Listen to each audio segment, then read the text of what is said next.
오늘은 히브리서 11장이 나타난 믿음의 사람들 시리즈 두 번째 시간입니다.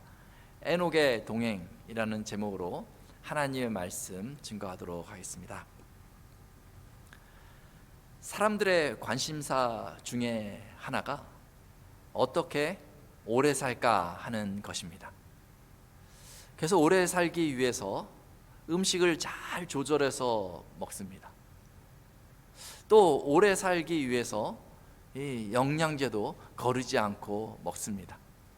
그리고 매일마다 일부러 운동을 합니다. 더 건강하게 오래 살기 위해서 그렇게 하는 것이죠.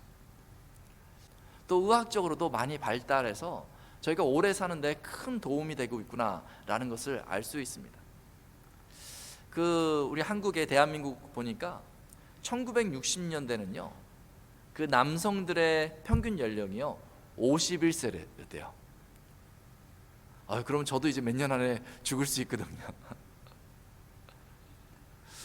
그런데 요즘에는요, 그래서 그 당시에는 환갑잔치를 하면 굉장히 거하게 이렇게 환갑잔치를 했다고 그래요. 그런데 요즘에 보니까요, 60 되시는 분들한테 환갑잔치 하셔야죠 이렇게 말하면요 큰 실례입니다. 인생은 60부터 시작인데 무슨 말이냐고. 네, 그렇게 얘기하세요. 요즘에 몇 년 전에 제가 조사를 해봤더니 지금은 평균 남성들의 연령이 77세가 넘는다고 그래요. 그러니까 한 50년, 70년 뭐 이 정도 사이에 평균 연령이요 27년이나 늘어난 것이죠. 26년이 늘어난 것이죠. 이 정도 많이 늘어난 것 아니에요? 아이고 10년만 더 살았으면 좋겠는데, 아니 10년이 아니라요 27년을 더 살 수 있도록 평균 연령이 늘어났다는 것이죠. 그런데도요 좀 아쉬워요. 더 살고자 하는 그 삶에 대한 욕구는 좀 끝이 없는 것 같습니다. 이게 시간이 너무 빨리 지나가서 그래요. 이게 눈 깜빡하면 10년이 지나가는 거예요. 눈 깜빡하면 20년이 지나가고, 눈 깜빡하면 30년이 지나가고. 아마 우리 청년들은 잘 못 느낄지 모르겠어요.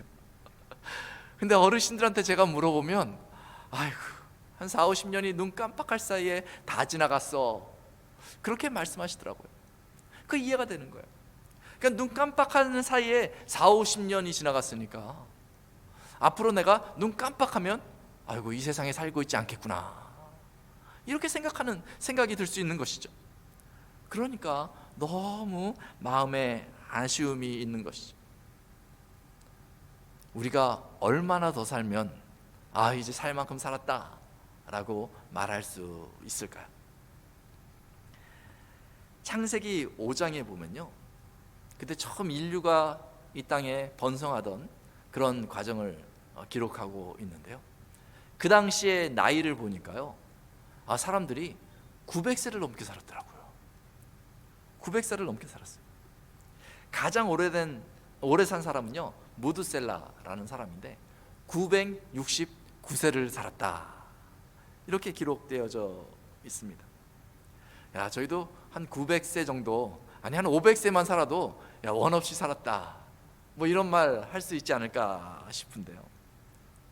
그런데도 불구하고 이 세월이 빨리 흘러가니까 아마 900세를 살아도 그쯤 가서는 세월이 너무 빨리 갔네, 이렇게 말하지 않을까 또 싶습니다. 그래서인지 창세기 5장에 보면 900몇 세를 살았더라, 900몇 세를 살았더라 이렇게 나오고 나서 그 뒤에 이어지는 단어가 있어요. 그게 뭐냐면 그리고 죽었더라, 죽었더라, 죽었더라. 오래 살아서 좋다 생각했는데 결국은 그 끝은 어떻게 돼요?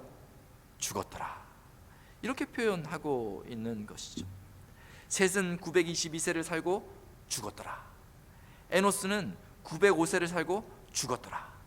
게나는 910세를 살고 죽었더라, 이렇게 읽는 거예요. 살고 하면 너무 좋은데요, 그 다음에 죽었더라 하면 마찬가지예요. 내가 90살 살고 죽나, 내가 900세 살고 죽나, 결국은 죽었더라 하면요 이 마음이 씁쓸해지는 거죠. 계속 저도 이걸 테스트를 해봤거든요. 혼자 한 10분 정도 죽었더라 계속 혼자 테스트 해보니까요, 갑자기 몸에 힘이 쫙 빠지는 거죠. 살았더라 해야 되는데 이 창세기 5장에 보니까 죽었더라 하면서 끝나고 있는 것이죠. 그렇게 생각해 보면 저희가 몇 년을 더 살아야지 하는데 마음을 두는 것도 중요하겠지만, 더 중요한 것은 내가 사는 동안 어떻게 사는 것이 중요할까 생각해 보는 것이 더 중요한 것 같습니다. 내가 어떻게 살아야 할까? 그래서 성경 창세기에서 900년 정도를 살았던 그 사람들이 어떤 삶을 살았는지 유심히 이렇게 살펴보면서 관찰해 봤습니다. 창세기 4장에 보면요, 이 지난주에 우리 말씀 나눈 것처럼 동생 아벨을 죽였던 가인의 족보가 나옵니다. 이 가인이요, 이제 하나님을 떠났어요. 창세기 4장 1절에 보면 그 표현이 나오거든요. 하나님 앞에서 가인이 결국 그렇게 하고 나서 떠나서 에덴의 동쪽에 자리 잡고 살았어요. 그리고 그곳에서 아이를 낳습니다. 근데 그 아이를 낳고 나서 가인이 제일 먼저 했던 것은 뭐냐면 그 옆에다가 성을 지었어요. 영어 성경을 보면 시리라고 얘기하거든요. 도시를 이렇게 만들었어요. 그리고 나서 그 도시의 이름을 이제 짓는데, 뭐 여기 톨리도처럼 이름을 짓지 않겠어요? 근데 그 이름을 자기 아들의 이름 에녹이다라고, 그렇게 이름을 줬다라고 표현하고 있습니다. 그 당시에 이름을 낸다는 것은요, 자기의 명성을 높인다는 그런 표현이거든요. 하나님을 떠난 다음에 자기의 아들의 이름을 그 도시에 주면서 자신과 자기의 그 아들의 명성을 남기고 싶은 것이죠. 그 영향력을 보여주고 싶은 것이죠. 창세기 11장에 바벨 탑을 쌓을 때도 사람들의 목적이 무엇이었습니까? 그 꼭대기에 우리의 이름을 내자, 이게 목적이었죠. 하나님 대신에 우리의 이름을 내자, 그것을 목적으로 가인과 그 아들 에녹은 살았던 것 같습니다. 명성을 내는 것, 어찌 보면 이 세상을 살아가면서 필요한 일이겠죠. 요즘은 PR 시대라고 그러잖아요.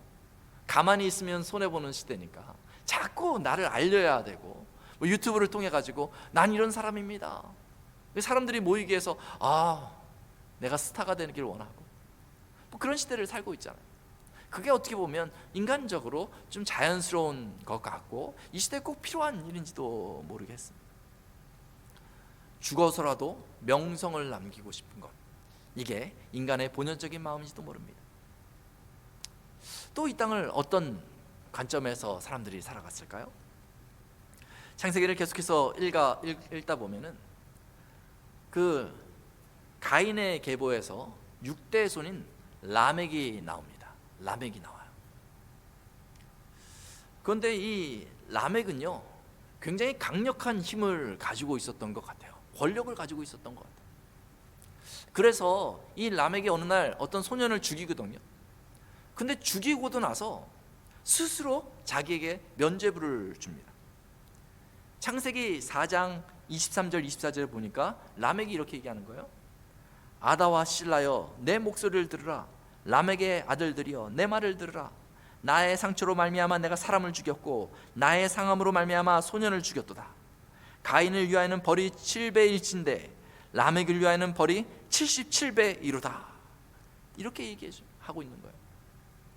가인이 그 아들을, 그 동생 아벨을 죽였을 때 하나님이 가인을 보호해 주면서 가인을 죽이는 자의 7배를 약속해 주셨거든요. 근데 이 라멕은요, 사람을 죽이고요, 하나님의 말씀도 안 했는데 스스로 나를 죽이는 사람은 77배의 벌을 받을 것이다, 이렇게 스스로 면죄부를 주고 있는 것이죠.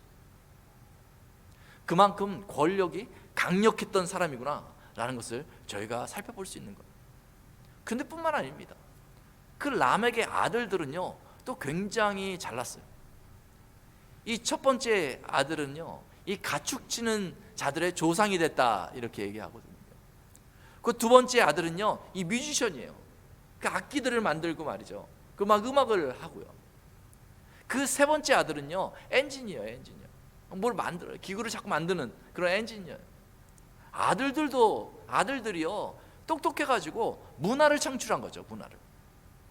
가축을 다루고 또 음악을 하고, 그리고 막 기술을 익혀가지고 뭐를 자꾸 만들어내고 말이죠. 이 문화를 창출하는 그런 아들들을 이 라멕은 가지고 있었던 것이죠.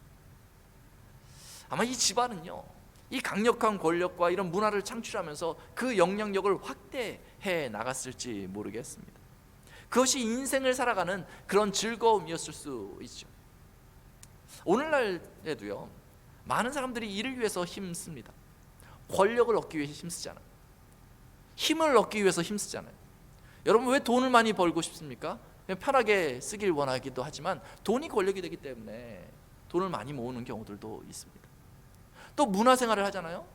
이 문화생활을 즐기는 것에 아주 탐닉하는 경우들이 너무너무 많이 있습니다. 그것이 나의 인생의 전부인 양 말이죠.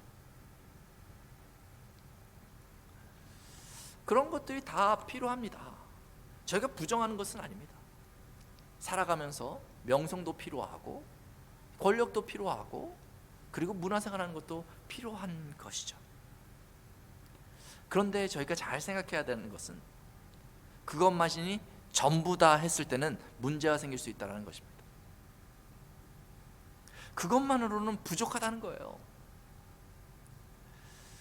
아무리 명성이 자자한 사람도요, 또 다른 명성을 가진 새로운 스타가 등장하잖아요. 그러면 옛 스타는요, 물러나게 돼 있는 거예요. 아무리 권력이 있고 힘이 있는 사람도요, 시간이 지나서 또 다른 강력한 권력을 가진 사람이 일어나잖아요. 그럼 이 사람은 쫓겨나게 되는 게 마련인 것입니다.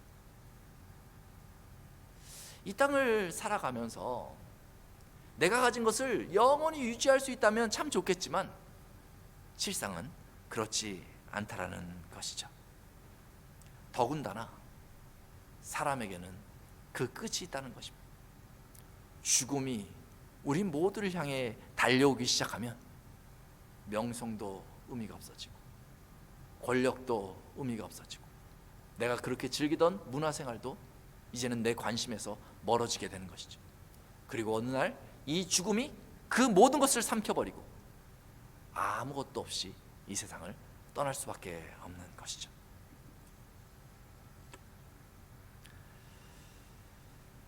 그렇다면 우리가 인생을 살아가면서 이 모든 것을 누리면 살아가지만 그것에 더해야 할 아주 중요한 것은 무엇일까요?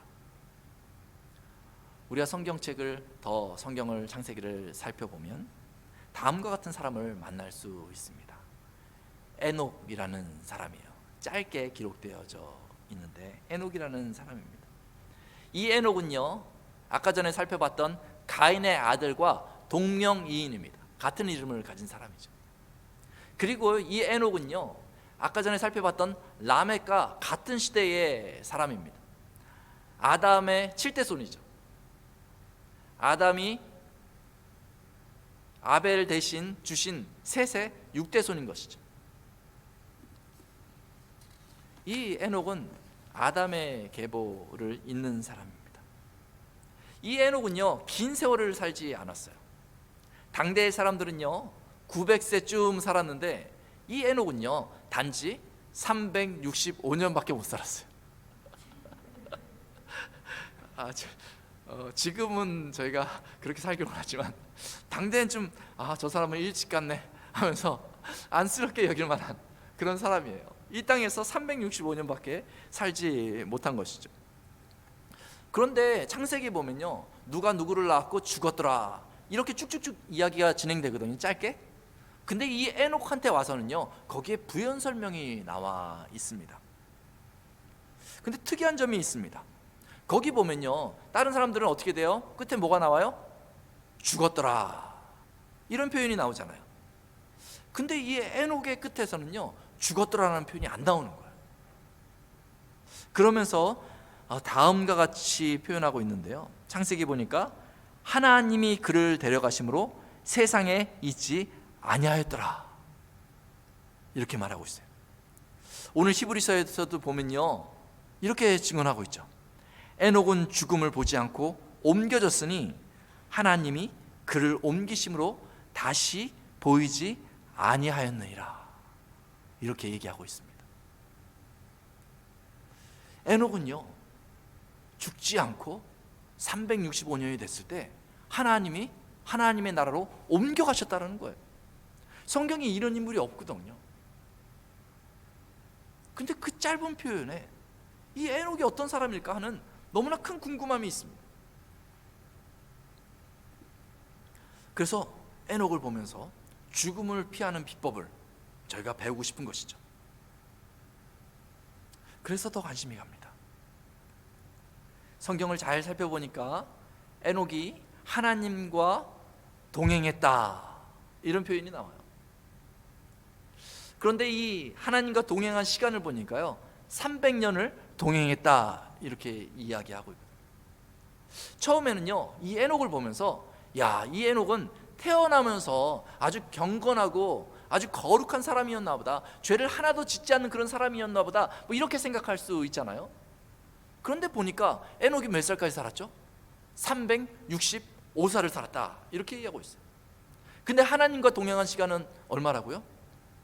무드셀라를 앓고 65세부터 300년을 동행했다, 이렇게 기록하고 있는 거예요. 그러니까 그 앞에 65년은요 하나님과 잘 동행을 하지 못하고 그냥 그렇게 살았을 수 있는 거예요. 근데 무드셀라를 낳고 나서 그때부터 하나님과 동행하기 시작했다, 이렇게 이해할 수 있는 것이죠. 이 표현을 보니까요, 용기가 생기는 거예요. 나도 하나님과 이제부터라도 동행하며 살 수 있겠구나 하는 그런 기대가 생기는 것이죠. 그런데 사실은요, 고민이 좀 있습니다. 어떤 고민이냐면, 하나님과 동행하고 싶거든요. 근데 문제는 하나님이 잘 보이지가 않아요. 이게 많은 크리스찬들의 고민입니다. 내가 하나님의 백성답게 살고 싶은데 하나님이 옆에 계신지 아니 계신지 잘 모르겠다는 거예요. 어떤 간증들을 이렇게 듣다 보면 그분들한테는 막 하나님이 막 직접적으로 이렇게 나타나요. 그 어떤 선교사님 얘기 들어보니까 이게 뭐 선교지에 가서 약을 줘야 되는데 이게 거기 약이 없으니까 이 감기약을 그냥 위약이라고 이렇게 주면서 그럼 막 기도해 주면 막 위병이 낫다는 거예요. 그런 하나님이 막 개입하신 것을 체험했다, 뭐 이런 간증도 있거든요. 그런 이야기를 들으면요, 이런 간증들을 들으면요, 그렇구나, 하나님이 계시구나 하면서 가까워질 수도 있는데요, 이렇게 믿음 생활을 오래 하다 보면요, 괴리감이 생기기도 해요. 왜 하나님은 어떤 사람한테는 그렇게 직접 보여주시는데 나는 그렇게도 나름 교회 빠지지도 않고 교회를 다녔는데 왜 나한테는 한 번 그런 거 보여주시지 않으시지 하면서 마음이 상할 때도 있습니다. 어떤 책을 보니까요, 하나님을 동행하는 법에 대해서 이렇게 설명한 두꺼운 책이에요. 뭐 굉장히 많이 팔렸던 책이거든요. 그 책을 읽다 보니까 뭐라고 결국 결론을 내고 있냐면, 이렇게 살펴보면서 하나님이 일하시는 곳에 가서 같이 일을 해라. 그러면 하나님의 동행을 경험하게 된다, 뭐 이렇게 써놓은 거예요. 읽을 땐 좀 근사했거든요. 근데 곰곰이 생각해 보니까요, 좀 화가 나더라고요. 아니, 하나님이 어디서 일하시는지 알면 당연히 동행하죠.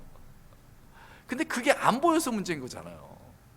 하나님의 동행하는 법 가르쳐준다고 책을 써놓고 하나님이 일하시는 데를 찾으라고 하니까 더 답답한 거예요. 답답한 거예요.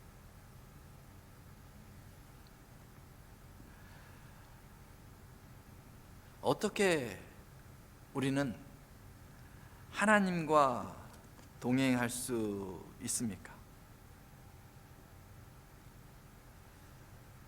어떻게 우리는 하나님과 함께 걸을 수 있습니까? 요한복음 1장 18절은 이렇게 증언하고 있습니다. 본래 하나님을 본 사람이 없음에, 이렇게 증언하고 있어요. 하나님은요, 보이시지 않는 하나님이신 것이에요. 아무도 하나님을 본 사람이 없는 것이죠. 에녹이 만약에 이 땅에서 매일같이 하나님을 보면서 동행하다가 하나님께서 에녹을 데려가셨더라 이렇게 말하고 있다면 마음이 좀 답답했을 것 같아요. 좀 막연한 기대와 실망 가운데 서게 됐을지도 모르죠. 그런데 오늘 같이 읽었던 히브리서 11장을 보니까 에녹이 어떻게 하나님과 동행했는지 그 클루를 보여주고 있는데, 뭐라고 얘기하냐면 시작이 이렇게 되는 거죠. 믿음으로 라고 얘기하는 거예요. 에녹도 믿음으로 하나님을 보았다 말하고 있는 것이죠. 그러고 보니까요, 하나님은 창조의 때부터요 우리 사람들을요 공간 안에 가두어 두셨습니다. 그래서 그 공간 안에서, 이 공간에서 내가 있는 곳에서 보이는 것만 볼 수 있지 그 너머를 볼 수 없도록 하나님께서 그렇게 만들어 놓으신 것이죠. 그리고 하나님은 우리를 지켜보셨던 것이죠. 만약에 인간이 하나님을 늘 볼 수 있었다면 하와가 선악과를 따먹지 않았겠죠. 선악과를 따먹는 그 순간 하나님이 내 앞에 이렇게 있는 것을 보고 있었다면 굳이 그렇게 범죄하지 않았겠죠. 두려움 가운데 섰겠죠. 근데 하나님은요 초기부터 사람 눈에 늘 보이지 않았다라는 것이,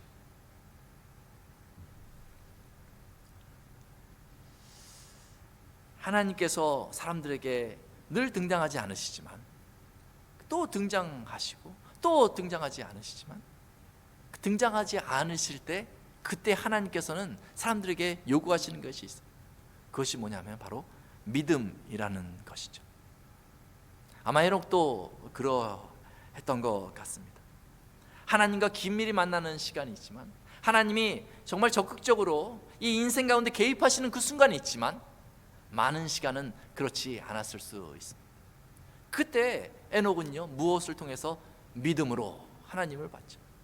시편을 읽어보면 그런 표현들이 너무너무 많이 나와요. 하나님 고개를 드소서, 하나님 어디 계시나이까, 하나님의 침묵. 그 순간 하나님께서는요 우리를 저버리신 것이 아니라 우리의 믿음을 기다리고 계신다는 것이죠. 하나님은 그 믿음을 보기를 원하시는 거예요. 그래서 오늘 히브리서 말씀을 보면 믿음으로 무엇을 할 수 있냐면 하나님을 기쁘시게 할 수 있다 이렇게 말하는 것입니다. 하나님을 보지 못할 때, 하나님을 느끼지 못할 때 믿음으로 하나님 앞에 나아가면 더 하나님께서 기뻐하신다는 것입니다. 히브리서 11장 6절은 에녹의 믿음에 대해서 이렇게 얘기하고 있어요.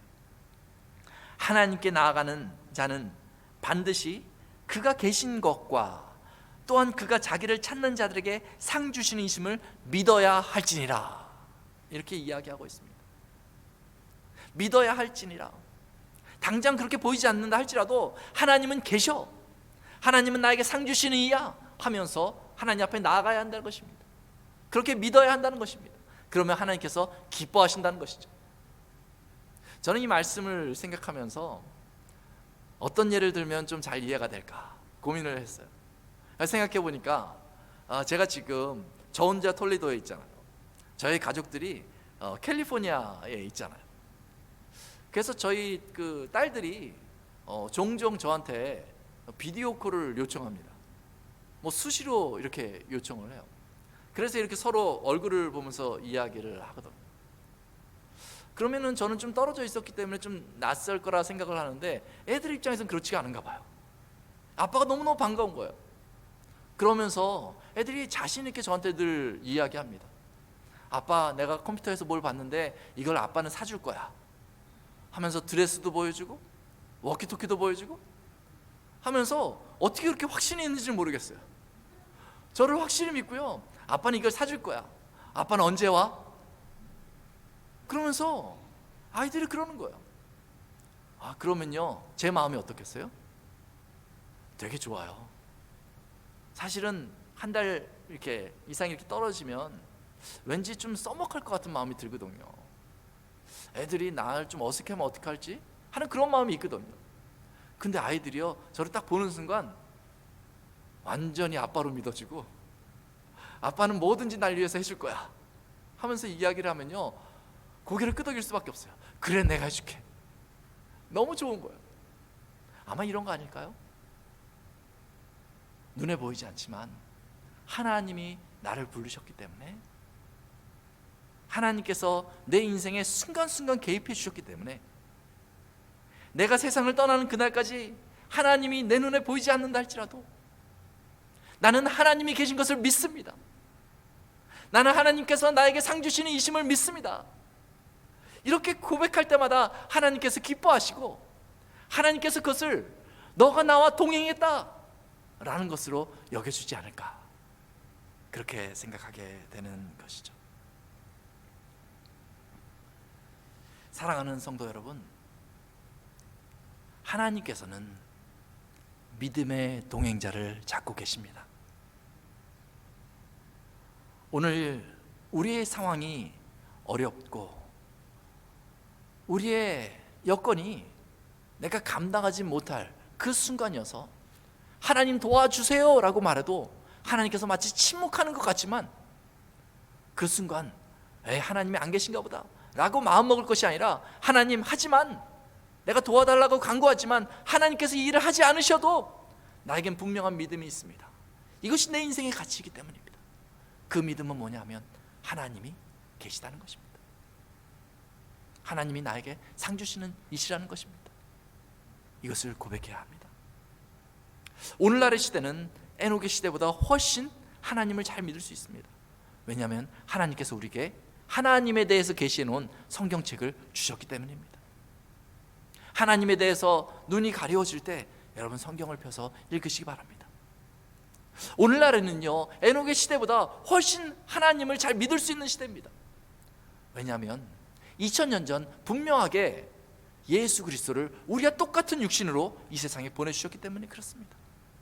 그 예수 그리스도를 통해서 하나님을 만나십시오. 오늘날은요, 하나님을 잘 믿을 수 있는 시대입니다. 왜냐하면 예수 그리스도께서 하늘에 오르시면서 하나님께서 우리에게 성령을 보내주셨기 때문에 그렇습니다. 내가 마음에 부정적인 마음이 생긴다 할지라도 성령 하나님께서 우리를 견인해 주시는 것. 이 견인차, 여러분 차 끌려가는 거 본 적 있습니까? 막 덜덜덜 이렇게 끌려가잖아요. 그것처럼요, 우리를 견인해 주시는 거예요. 하나님 앞에 나오도록, 다시 믿음 위에 설 수 있도록. 오늘 에녹을 묵상하면서 여러분 마음에 그런 확신 가운데 서서 정말 믿음으로 고백할 때에 하나님께서 여러분들 앞에 죽음이 있다 할지라도 그 죽음을 넘어서서 아버지의 나라로 인도하여 주실 줄로 믿습니다. 같이 기도하겠습니다. 아버지 하나님, 하나님께서만 우리와 동행하시는 줄 알았는데 우리도 믿음으로 하나님과 동행할 수 있고 하나님을 기쁘시게 할 수 있다는 이 사실이 얼마나 감사한지 모릅니다. 하나님, 우리 톨리도 한인교회의 모든 성도들 믿음으로 날마다 하나님이 계신 것과 하나님께서 우리에게 상 주시는 이심을 고백할 수 있도록 주님 도와 주옵소서.